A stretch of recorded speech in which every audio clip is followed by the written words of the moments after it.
৫ আগস্টের গণঅভ্যুত্থানের সাফল্যকে কোনো একক ব্যক্তি বা নির্দিষ্ট রাজনৈতিক দলের অর্জন হিসেবে না দেখার আহ্বান জানিয়েছেন প্রধানমন্ত্রী তারেক রহমান।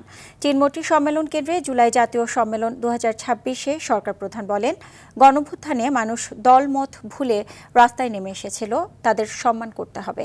একই সঙ্গে জুলাই হত্যাকাণ্ডে দায়ীদের আইনের আওতায় আনার কথা জানিয়ে প্রধানমন্ত্রী বলেন, স্বৈরাচারের মতো বিচারের নামে কোনো অবিচার করবে না সরকার।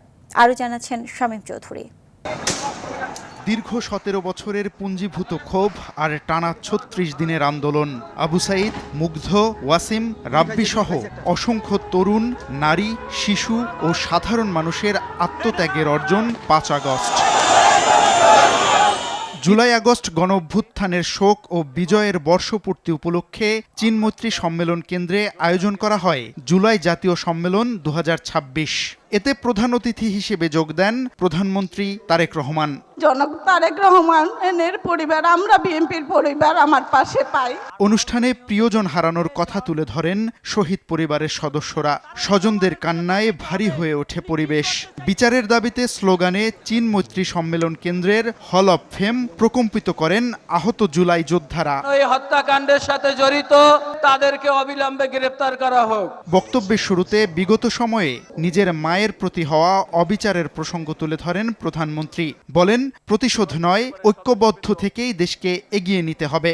৫ই আগস্ট কোনো একক ব্যক্তি, কোনো একক রাজনৈতিক দলের অর্জন নয়, বরং এই অর্জন দল মত নির্বিশেষে বাংলাদেশের প্রত্যেকটি গণতন্ত্রকামী, প্রত্যেকটি শান্তিপ্রিয় মানুষের এটি অর্জন।